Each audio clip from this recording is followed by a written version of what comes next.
Saudara, kita sampai pada sesi yang kelima, yaitu untuk pencurahan Roh Kudus ya. Bagi mereka yang sudah pernah ikut SHDR, meskipun mau dicurahin Roh Kudus lagi sih oke-oke aja. Tapi sebetulnya apa yang terjadi sebetulnya? Kenapa sampai Roh Kudus tidak bekerja di dalam hidup kita? Kita mesti mengetahui hal itu. Saudara, pertama kali kita menerima Roh Kudus itu adalah pada waktu kita dibaptis di dalam gereja, dengan pembaptisan di dalam nama Yesus, di dalam nama Bapa, Putra, dan Roh Kudus. Nah, Roh Kudus dicurahkan di mana saat itu? Roh Kudus sebetulnya diberikan kepada kita di dalam kejiwaan kita. Manusia terdiri dari 3 bagian, tubuh, jiwa, dan roh. Tubuh ini yang kita tahu, yang kita selalu dandanin semuanya. Jiwa adalah pikiran, perasaan, dan kehendak kita. Dan yang ketiga adalah nurani kita atau batin kita atau roh kita. Nah, pada saat kita dibaptis, Roh Kudus itu dicurahkan bukan disengaja, tetapi memang dia dicurahkannya tidak di dalam roh kita, tetapi di dalam bagian kedua manusia, yaitu kejiwaan kita, yang ada di dalam alam bawah sadar kita. Seharusnya dengan adanya Roh Kudus di dalam alam bawah sadar kita ini, kita menjadi manusia yang baik. Karena di dalam hal itu, karakter kita dibentuk, mulai dibentuk. Seharusnya begitu. Manusia itu punya karakternya, pembentukannya ada di dalam alam bawah sadar kita. Nah, kita diberi Roh Kudus supaya kita menjadi manusia yang baru, menjadi manusia yang sungguh-sungguh berubah begitu. Tapi saudara lihat, banyak orang sudah dibaptis, tapi apa yang terjadi? Tidak terjadi apa-apa. Tidak terjadi pembaharuan di dalam kehidupan mereka, tidak terjadi apa-apa. Bahkan saudara lihat, orang sudah berjalan di dalam pembaptisan sudah sampai lama, akhirnya pindah agama, ya. Hal itu menunjukkan bahwa mereka tidak mengerti bahwa Roh Kudus yang dicurahkan di dalam alam bawah sadar mereka itu tidak berfungsi sama sekali. Nah, kemudian manusia menerima sakramen Krisma. Nah, pada saat sakramen Krisma ini dicurahkan, Roh Kudus itu masuk ke dalam roh kita. Dianggapnya pada saat Roh Kudus kita menerima Krisma, kita sudah menjadi manusia baru. Tapi apa yang terjadi? Meskipun sudah menerima Roh Kudus di dalam roh kita, tetap manusia tidak berubah. Tetap manusia tetap berkelakuan yang tidak baik. Roh Kudus yang ada di dalam roh kita itu diusahakan supaya bisa bekerja dengan luar biasa di dalam kehidupan kita. Saya berikan contoh, 1 gelas air putih, ya, 1 gelas air putih, saya tuangin sirup merah, saya diamkan aja. Sirupnya kira-kira ada di mana jatuhnya? Ada di bawah kan? Dia tidak akan langsung bercampur dengan airnya, itu tidak mungkin, benar nggak? Saudara minum air itu tadi itu ya tetap air putih.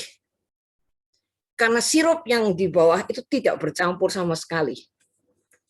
Sama seperti Roh Kudus.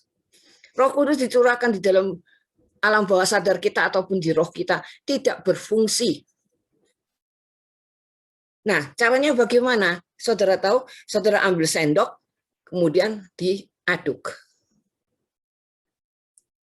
Sirup dengan air putih mulai bercampur. Nah, dari situ saudara bisa merasakan manisnya air tadi itu, manisnya sirupnya tadi itu, enaknya, dan segala macamnya. Sama dengan kita juga. Roh Kudus perlu diaduk di dalam hidup kita. Dia perlu menguasai hidup kita. Kita perlu Roh Kudus di dalam melakukan segala macam pekerjaan kita. Karena itu saudara, tahap pencurahan Roh Kudus ini diharapkan orang benar-benar mulai merasakan perlunya Roh Kudus di dalam hidup ini. Bukan hanya sekedar kita bilang, oh saya Katolik, saya kenal Kristus, saya berdoa. Tapi coba lihat, doanya masuk di dalam hati enggak? Doanya didengar Tuhan enggak? Doanya berhasil enggak? Itu semua pertanyaan yang harus saudara jawab. Kalau demikian, apa gunanya kita berdoa? Banyak orang yang berkatakan, saya sudah berdoa berkali-kali, toh enggak ada jawaban, enggak ada gunanya. Nah, mungkin kita akan begitu juga. Kenapa? Karena kita tidak mengusahakan supaya Roh Kudus ikut bekerja di dalam hidup kita. Saudara, karena itulah Tuhan memberikan satu karunia di dalam Roh Kudus ini, yaitu karunia berbahasa roh. Berbicara di dalam bahasa roh. Apa sih artinya?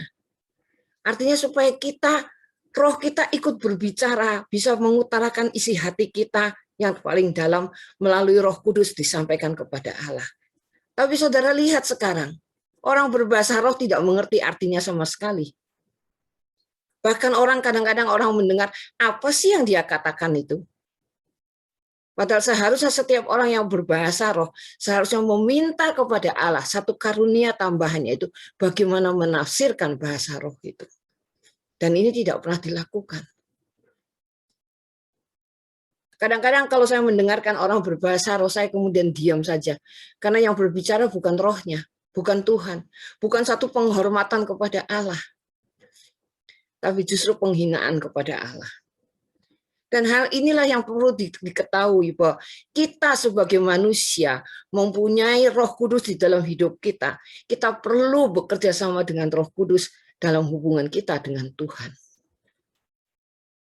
Karena itu saudara, hal yang paling penting untuk dilakukan adalah kita harus mempunyai satu hubungannya khusus dengan Allah, supaya Roh Kudus itu bisa bekerja di dalam hidup kita. Dan kita harus rindu untuk menerima karunia-karunia-Nya. Kita harus rindu benar-benar bagaimana bisa berdialog dengan Allah.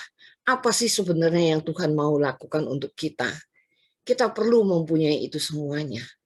Karena itu bagi mereka yang sekarang ini mau mengikuti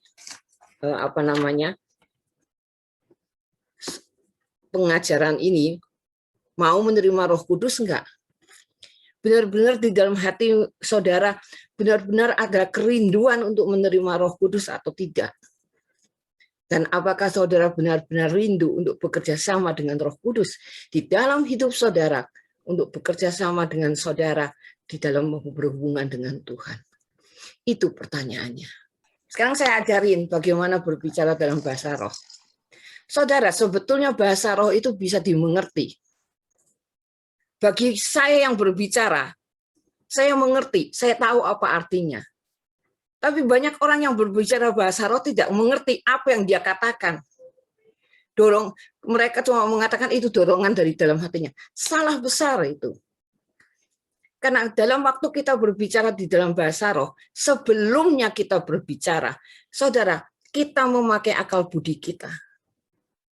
Jadi artinya, kalau saya mengatakan, Tuhan, saya mau berdoa di dalam bahasa roh, saya mau memuji dan memuliakan Engkau, saya mau meninggikan Engkau, maka ucapan saya adalah meninggikan Tuhan.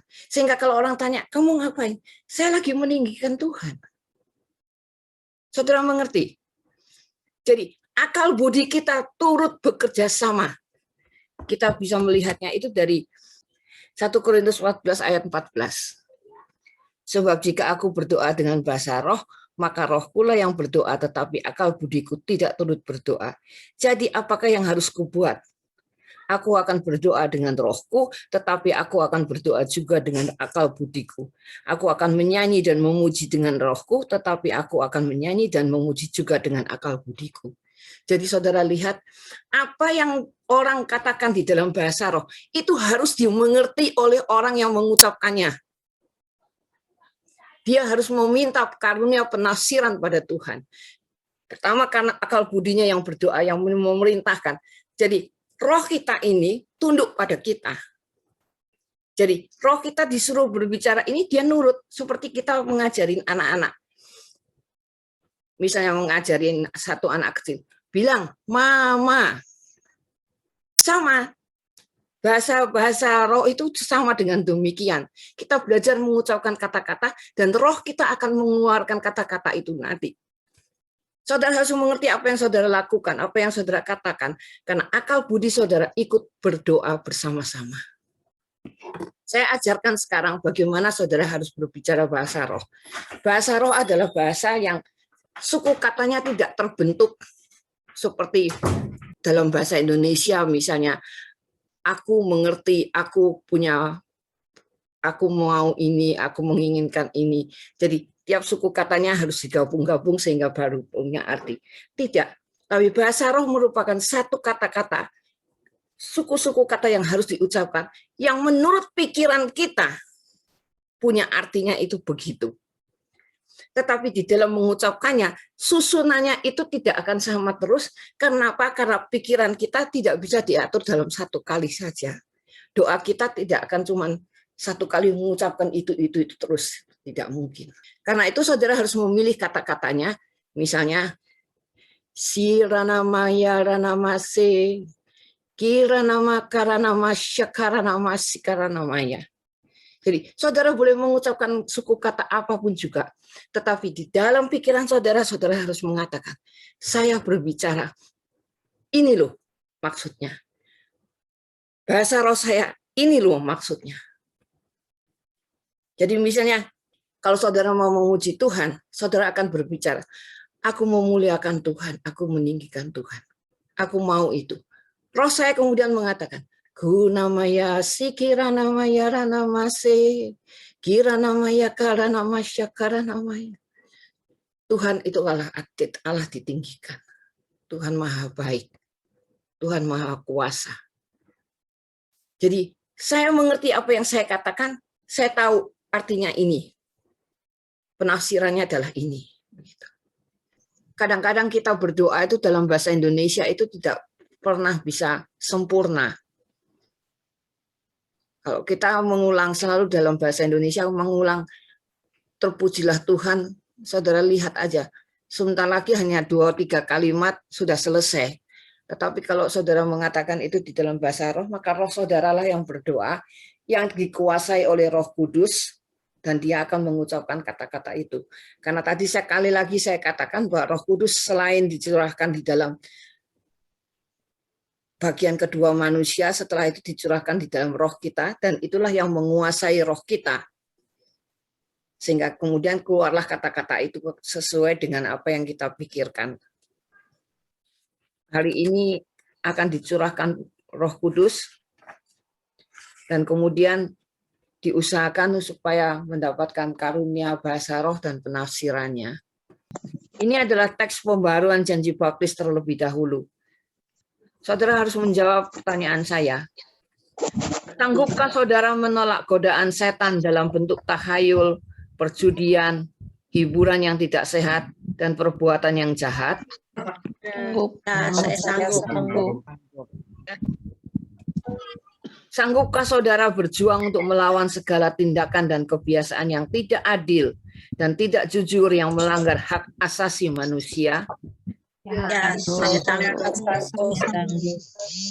Percayakah saudara akan Allah Bapa yang Maha Kuasa Pencipta langit dan bumi? Ya, saya percaya. Ya, saya percaya. Percayakah saudara akan Yesus Kristus Putra Allah yang tunggal Tuhan kita, yang dikandung dari Roh Kudus dan dilahirkan oleh perawan Maria? Percayakah saudara akan Yesus Kristus yang menderita sengsara dan wafat untuk membebaskan kita dari dosa-dosa kita, dan bahwa dia telah bangkit dari antara orang mati dan naik ke surga, duduk di sisi kanan Allah Bapa yang Maha Kuasa? Ya, saya percaya. Percayakah saudara akan Roh Kudus, Allah yang menghidupkan dan membaharui muka bumi, yang berasal dari Bapa dan Putra, yang serta Bapa dan Putra disembah dan dimuliakan? Ya, saya percaya. Percayakah saudara akan gereja Katolik yang satu, kudus, apostolik, persekutuan para kudus, pengampunan dosa, kebangkitan badan, dan kehidupan kekal? Saya percaya. Sanggupkah saudara dan saudari untuk mengikuti Yesus sebagai Tuhanmu dan pembimbing jalan hidup rohanimu? Saya sanggup. Sekarang tirukan doanya yang setelah saya. Tuhan Yesus Kristus, Tuhan Yesus Kristus, Saya ingin menjadi milik-Mu saya ingin menjadi milik-Mu mulai sekarang ini. sekarang ini. sekarang ini. Saya ingin dibebaskan dari kuasa kegelapan Saya ingin dibebaskan dari kuasa kegelapan dan dari pengaruh setan. dari pengaruh setan. Saya ingin masuk ke dalam kerajaan-Mu Saya ingin masuk dalam kerajaan dari pengaruh setan dan menjadi warga umat-Mu. dan menjadi warga umat-Mu. Saya memohon Saya memohon supaya Engkau saat ini supaya Engkau saat ini berkenan membaharui pembaptisan kami dengan karunia Roh-Mu dan memberikan kepadaku anugerah dan rahmat serta karunia-karunia Roh Kudus yang dengan itu semua akan semakin mendorong saya